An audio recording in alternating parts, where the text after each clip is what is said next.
शिक्षा मंत्री सुरेश भारद्वाज ने कहा कि कोरोना वैश्विक महामारी के चलते दुनिया त्राही त्राही कर रही है और किसी भी देश में अभी तक इसकी कोई वैक्सीन नहीं है।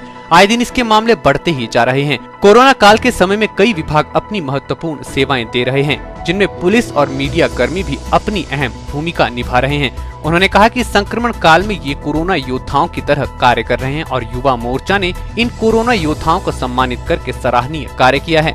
उन्होंने कहा कि इससे इन योद्धाओं का हौसला बढ़ेगा। इसके साथ ही उन्होंने उम्मीद जताई कि जल्द ही भारत देश कोरोना की लड़ाई में सबसे पहले विजय हासिल करेगा।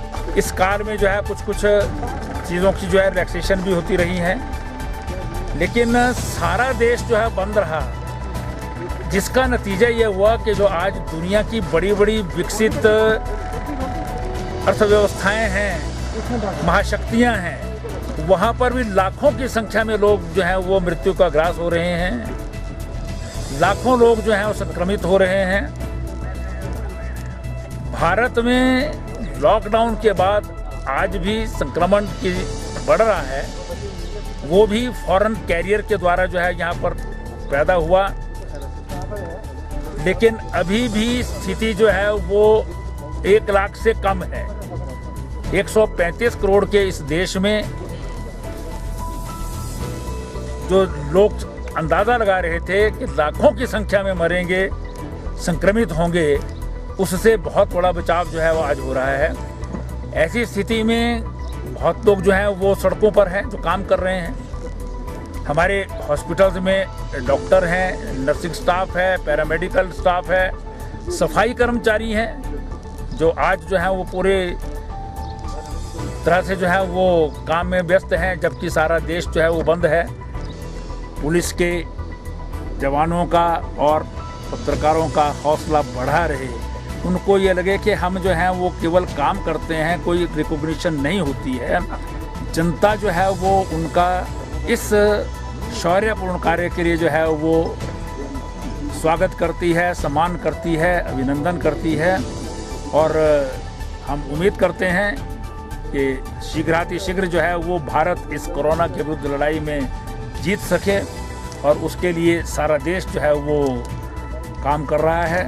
और हमें पूरी उम्मीद है कि हम दुनिया के सभी राष्ट्रों के मुकाबले पर इस लड़ाई में सबसे पहले जीत करके आएंगे। वहीं भारतीय जनता युवा मोर्चा शिमला मंडल के अध्यक्ष परीक्षित शर्मा ने कहा कि कोरोना महामारी के दौरान पुलिस कर्मियों में महिला कर्मियों की जितनी प्रशंसा की जाए उतनी कम है, क्योंकि ये महिलाएं अपनी नौकरी के साथ साथ अपने घर परिवार का भी ख्याल रख रही हैं। वहीं मीडिया कर्मी अपनी जान को जोखिम में डालकर देश और प्रदेश में कोरोना या अन्य गतिविधियों के बारे में पल पल की हर खबर जनता तक पहुँचा रहे हैं, और ये सम्मान इन योद्धाओं के हौसले को और अधिक बढ़ाएगा। पुलिस कर्मचारी और विशेष रूप से उनमें महिला कर्मचारी जो केवल ना अपने घर को संभाल रही है, बल्कि पूरे देश को, उनके परिवारों को संभाल रही है, उनका मैं एक धन्यवाद के हेतु और उनके प्रोत्साहन के हेतु ये कार्यक्रम रखा गया।